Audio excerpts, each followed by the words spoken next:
Dnes si zahráme Small World. Vše, co potřebujete vědět tomu, abyste si mohli Small World zahrát, je to, že abyste zabrali nepřátelské území, musíte mít tolik žetonků, kolik má protihráč. No, a to je všechno. Díky, ahoj.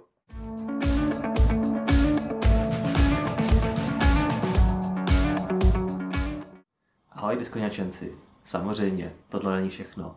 V principu to takhle funguje, ale hra má mnohem víc co nabídnout. Small World je hra pro 2 až 5 hráčů a zabere zhruba tak hodinku, bych řekl.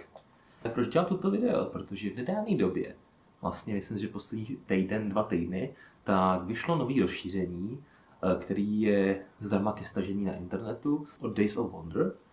A to přidává možnost hrát solo hru proti Lost Tribu. Teď jsem se rozhodl, že bych mohl natočit video, co vlastně Small World je a jak se hraje a hlavně jak se hraje v solo režimu. Small World už je na světě nějakou dobu, takže myslím si, že většina hráčů už tu hru zná. A pokud ne, tak určitě byste o to neměli přijít, protože vlastně Small World je pro mě hra, s kterou jsem s deskokami počítače začínal a myslím si, že to je skvělá hra pro nehráče deskových her, protože mechanicky je opravdu jednoduchá, jak jsem na začátku ve vtipu uvedl, opravdu stačí jenom znát jednu mechaniku, prostě pokud si zabrat území, musí mít tolik žetonků, kolik je tam žetonků.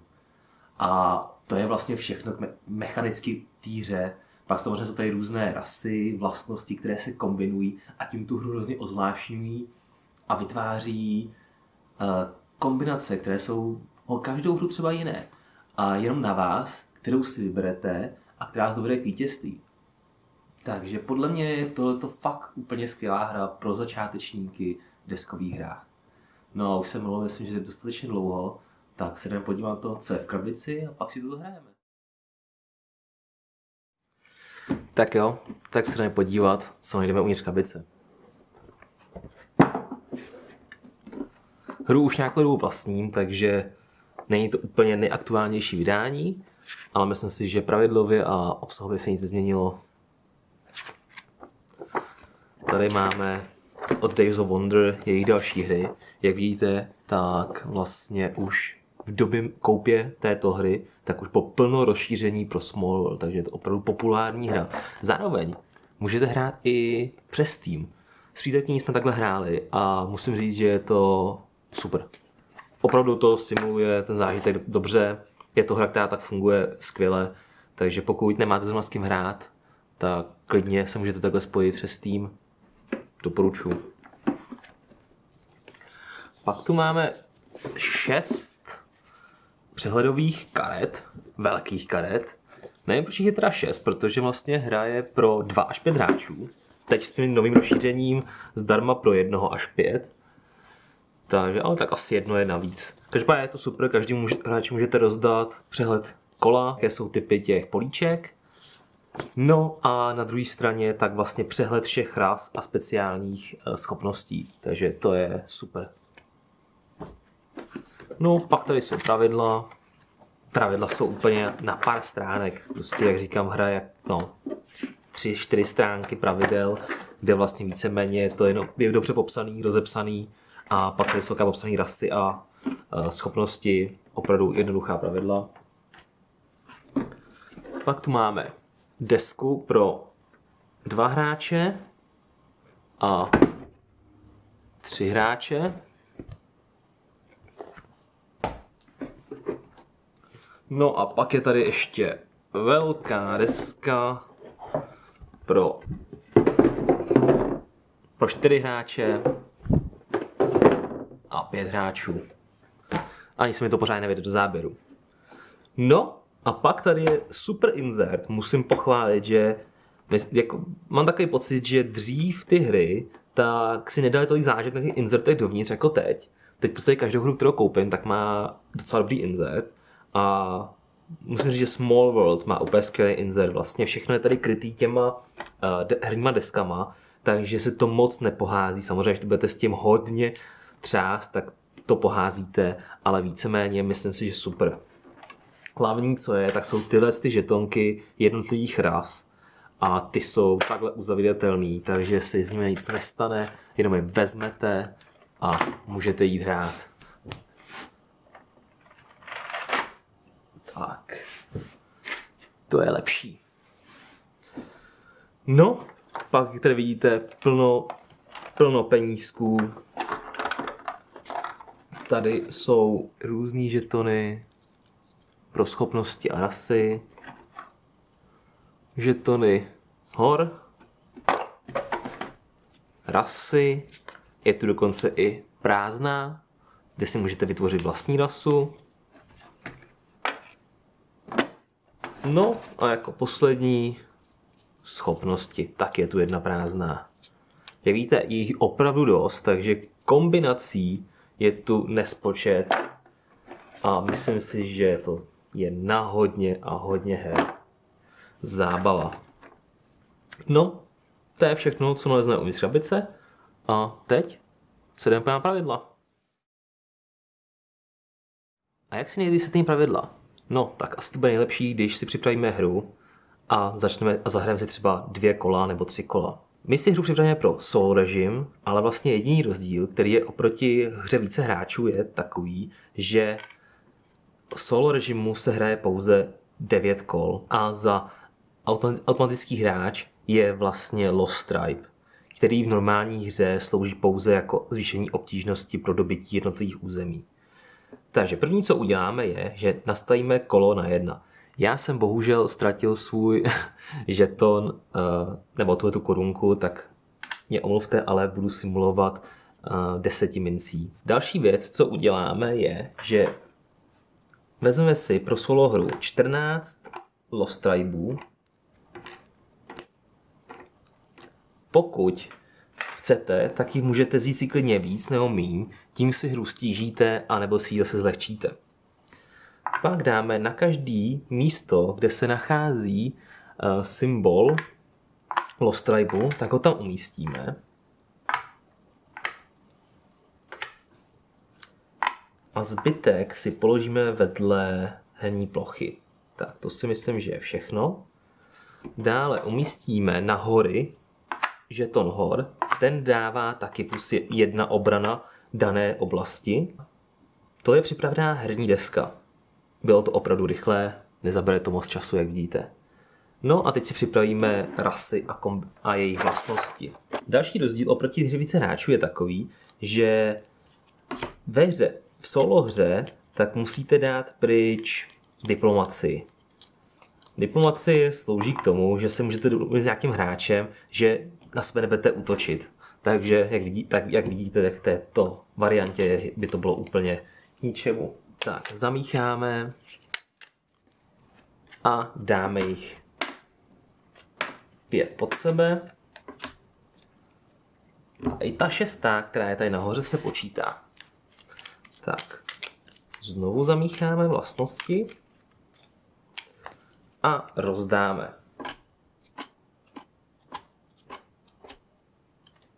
Takhle vlastně. To se není dávat dolů, to zůstane nahoře. A tím mají hráči na výběr z 6 ras ze 6 schopnostmi. Ve hře více hráčů by se určil první hráč tak, že by to byl ten, který má nejvíc špičatý uši. Ve hře, v solo hře začínáte vždycky vy. Ještě se rozdá každému hráči 5 zlaťáků. A jestli se ptáte, proč je to zrovna 5, tak to má celkem jednoduchý důvod. Protože kdyby jsem si chtěl tady koupit Heroic Tritony, tak bych musel dát na každou rasu ne 10, ale 1, na každou rasu před penízek. Tím pádem hráč, který si pak vezme danou rasu z vlastností, tak získá i všechny peníze, které se tam nachází. Myslím si, že máme připravené vše pro hru a můžeme začít první kolo. Takže já se na to podívám, tak vlastně nejdřív bychom si mohli ještě říct, co dělají jednotlivé rasy a jejich vlastnosti. Vezmeme si k tomu takhle super taháček a když se podíváme, první jsou Flying Redmeni. Redmeni nemají žádnou schopnost, mají pouze jejich počet. Mají největší ve hře jich 8 na začátek. Flying znamená, že můžou dobývat jakékoliv území a je to úplně jedno. Normálně, když hráč začíná hru, tak musí dobývat od moře. A poté může dobývat pouze ty, které sousedí již s jeho obsazenými polemi. Flying toto ignoruje a můžete začít a dobývat, kde chcete. Pak to máme orky a swamp. Swamp orkové, orkové mají za každé dobyté území v tom kole daném plus 1 penízek a za každou obsazenou bažinu mají plus 1 další penízek. Avšak u orků musí být to dobyté území neprázdné, to znamená, museli tam někoho porazit. Pak tu máme Ghoul Stout. Stout Ghoul je podle mě jedna z nejlepších vlastností, asi nejlepší vlastnost pro ghouly, protože ghoulové můžou jít do úpadku a zároveň pak zůstanou aktivní na ploše. Stout dává, že můžete jít do úpadku potom, co vy dobýváte území. Takže to je úplně super. Vy odehrajete celé kolo, dobijete území a pak jdete do úpadku. Další kolo si vyberete novou rasu a můžete hrát s ghoulama a zároveň i s tou novou rasou, což je úplně super. Protože to jsem asi ještě vlastně nezmínil. Když chcete dobývat, musíte mít tolik žetonků, kolik je žetonků vlastně na daném území. Území má opravdu 2, plus 1 žetonek je 3, takže abych dobil toto území, tak bych potřeboval 3 žetony své rasy. A nebo mám druhou možnost, a to je jít do úpadku. Pokud už si myslím, že moje rasa už nemá dostatek volný žetonů na to, až dobývat, protože až se si udržet území, vždy tam musíte mít jeden žeton. Pokud ten žeton dáte pryč, tak vlastně to území už není vaše. A s omezenou zásobou žetonů, tak vlastně třeba tady Swamp orkové mají 9 dohromady. No, takže když už budete mít obsazeno třeba 6 území, na každém jednoho orka, tak vás budou na ulice 3. To znamená, že už můžete dobít maximálně třeba 1 území za kolo a to už není tak perspektivní. Proto byste chtěli jít do úpadku. Když jdete do úpadku, tak vlastně otočíte všechny své žetony na druhou stranu a necháte na každém území pouze jeden žeton. A tím máte rasu v úpadku a z toho už nemůžete hrát. Ale furt vám generuje vítězné body za ty obsazené území. No a druhé kolo si zvolíte novou rasu s novou vlastností, takže máte vlastně 1 rasu v úpadku a 1 rasu aktivní.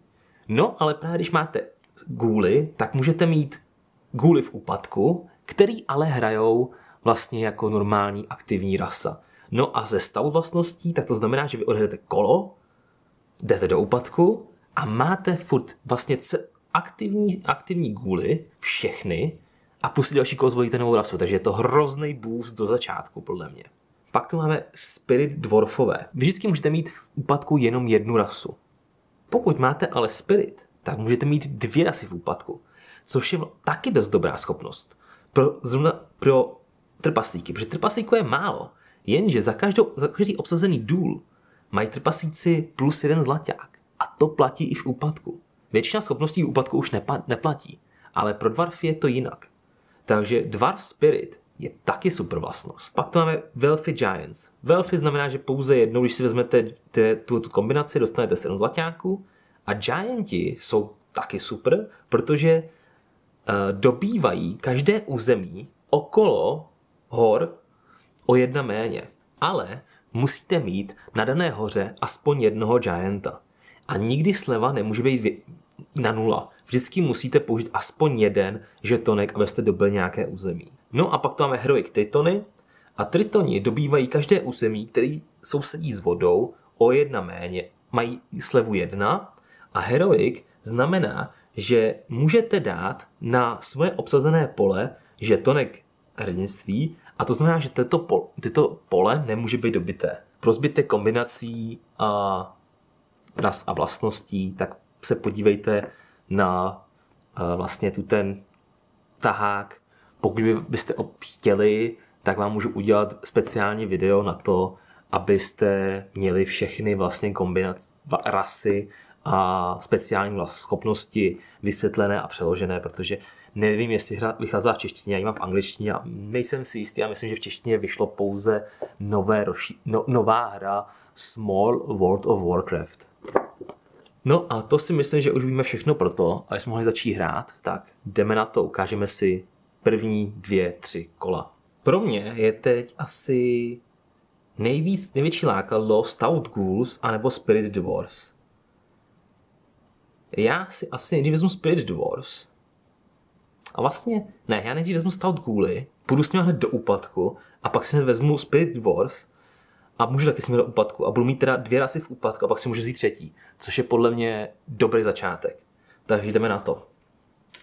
Takže první kolo dám 2 zlaťáky a beru si Stout Ghouly, posuneme a uděláme novou nabídku.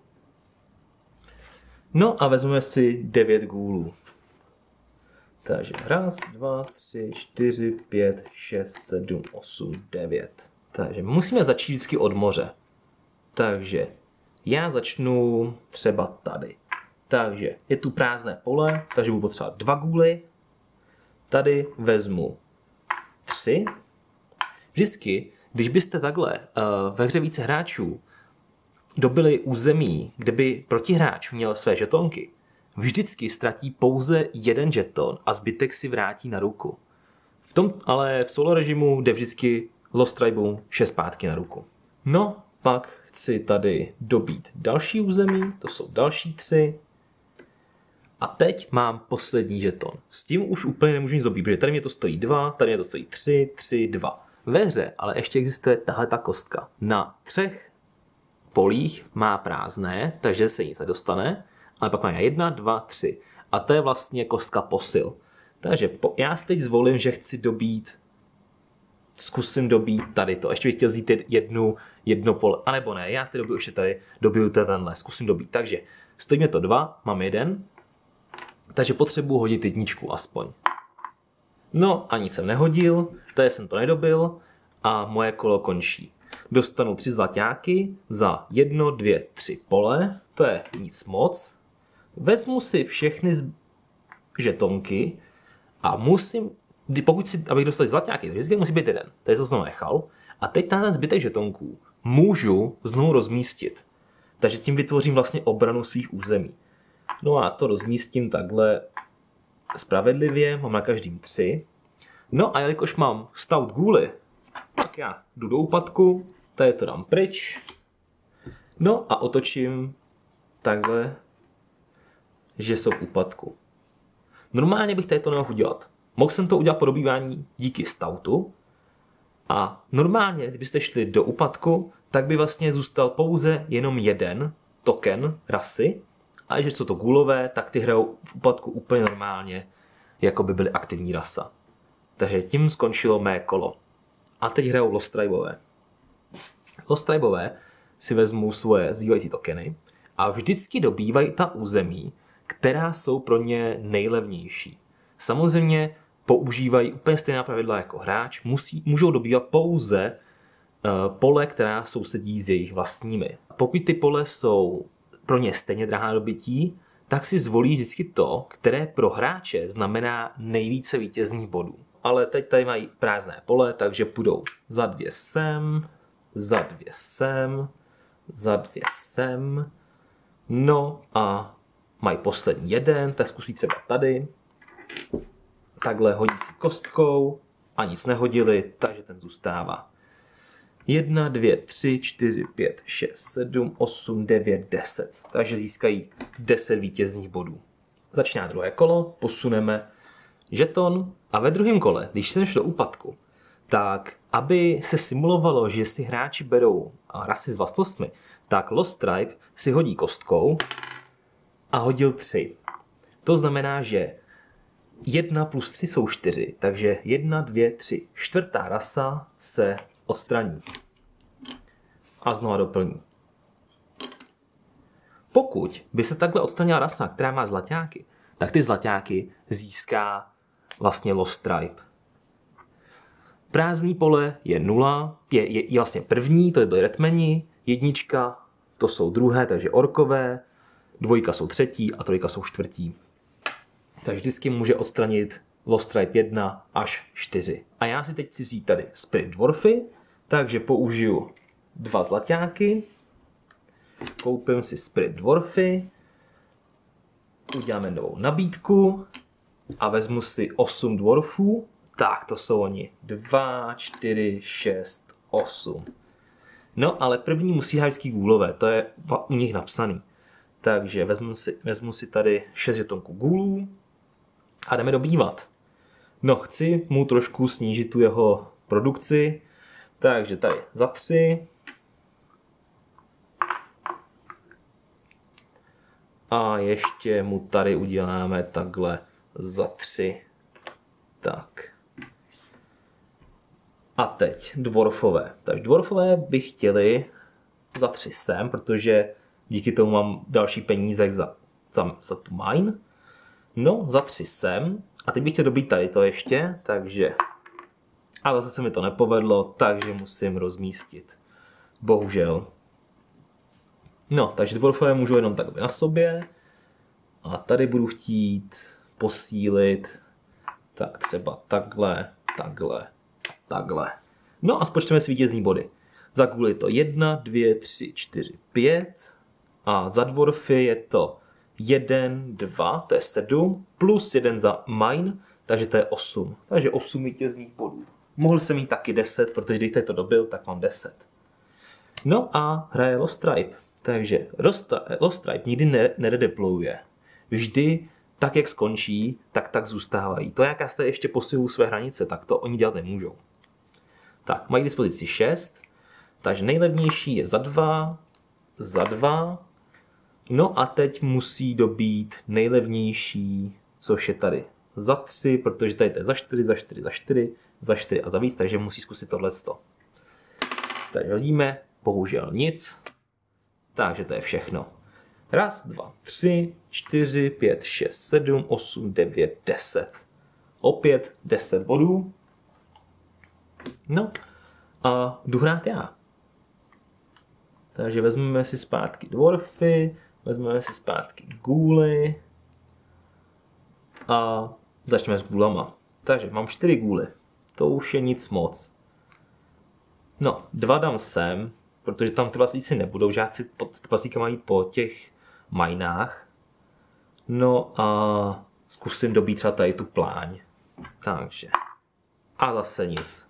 Dobře, tak zase posílíme svoji obranu. No a s trpaslíkama za 3 půjdu sem.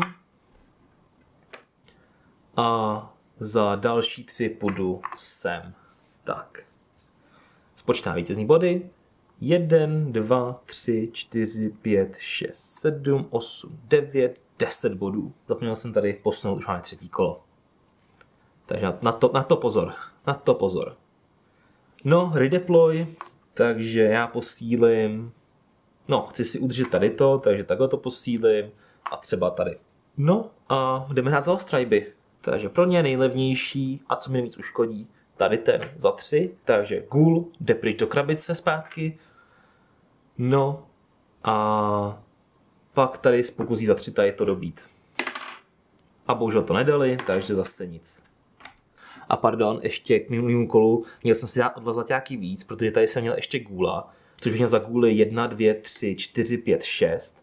A pak za trpaslíky tady mám 2, 4, 5, 6, takže bych měl celkově 12, takže ne 10, ale 12, takže si ještě 2 dodám. Protože mám ty miny a ty jsem zapomněl, tady mi dávají 2 navíc. Další kolo, protože Lost Tribe skončily. Takže 1, 2, 3, 4, 5, 6, 7, 8, 9, 10 opět. Takže opět 10 bodů. No a vlastně takto by se hrály všech 9 kol. Já bych zase mohl jít do úpadku, vzít si novou rasu. A cílem hry je získat co nejvíce vítězných bodů. Já mám teď kolik bodů? Tady mám 19, 20, 24 a Lost Tribe má 30. Takže Lost Tribe vyhrál. To je podle mě vše k pravidlům. Myslím si, že na nic jsem nezapomněl, že vše jsem vysvětlil. Jednotlivé symboly na mapě jsou pouze získávání vítězných zlaťáků podle vlastnosti. Jedinou výjimkou jsou tyto vlastně značky podzemí a ty dělají to, že pokud máte obsazené toto území, tak sousedí se všemi, které mají podzemí. Jinak už tady pravidlově není vůbec nic. No a co si teda vlastně myslím o Small Worldu? Small World je naprosto skvělá hra. Za tu cenu nabízí spoustu zábavy. Co se týče vlastností ras, každou hru jsou jiné, takže každá hra bude na vás působit trošku jinak. Mechaniky jsou hrozně jednoduchý. Vlastně to je jenom o tom, že musíte počítat, kolik máte žetonů k dispozici, kolik má dispozici protihráč a podle toho se vlastně zařídíte, jestli půjdete do úpadku nebo ne a do výhodné území, co vám dá nejvíc vítězných bodů. Že je to jednoduchá hra na kontrolu území a počítání vítězných bodů. Takže za mě úplně skvělá hra pro začátečníky i pro zkušené hráče. Pokud vás bude nebavit vlastně základní hra, tak je zde spousta rozšíření nebo jiných variant hry, které si můžete pořídit. Hra stojí nějakých asi 1000 korun, možná trošku přes 1000, takže je to taková ta průměrná cena a nejsou tu žádné figurky, ale je tu spoustu tokenů, máme tu 2 herní desky, které se liší podle počtu hráčů, což je super, takže není to jedna deska, která se využívá pro vlastně všechny hry. No, je to fakt, jak jsem říkal, spousta žetonků, takže za mě asi cenově je to v pořádku hra, pravidlově taky super, je to hrozně jednoduchý, dobře popsaný. Myslím si, že by s tím neměl mít nikdo větší problém. Hratelnost je super. Jako pro někoho to může být možná trošku jednoduchý, protože vlastně není to úplně tolik taktických asi rozhodnutí, které jsou třeba v jiných hrách. Ale ta zábava je v tom, že pokaždé jsou jiné ty kombinace a občas můžou vzniknout opravdu silné nebo zábavné kombinace, které nikdo nečeká třeba, anebo je zrovna objevil. To je za mě super, ale je to takový trošku repetitivní, protože v podstatě opravdu jediné, co děláte, je jenom, že dobýváte území a máte nějakou jinou vlastnost, která vám třeba něco zlevňuje, zdražuje, získáte víc mincí, takže pro někoho pak může být vlastně hraní trošku repetitivní. Ale myslím si, pokud jako hru nebudete hrát každý den asi 10krát, tak si hra na stole určitě místo někdy najde. Zažijete u ní spoustu zábavy. Za mě, pokud bych dal nějaké hodnocení, tak bych dal asi nějakých 7 z 10, protože si myslím, že hra je dobrá za dobrou cenu, ale pro náročnější hráče to úplně není. Pokud s tím souhlasíte nebo nesouhlasíte, to už je na vás, viděli jste, o čem hra je, co uvnitř krabice je, takže to už nechám na vás, ať se rozhodnete sami. Já jsem rád, že jsem si koupil a určitě ji budu mít ve své sbírce dlouho, ale zase nejsem takovým extra fanouškem, abych si musel kupovat rozšíření. Hra mě baví v této formě, je to rychlá hra, je rychle na stole, pobavíme se u toho. Pro mě není tu žádný důvod, proč bych měl kupovat další rozšíření. Ale samozřejmě to je už individuální věc. Pokud se vám video líbilo, budu rád za každý komentář, like, odběr a nezapomeňte na zvoneček, aby vám neušlo další video. Tak jo, díky moc a mějte se hezky. Ahoj.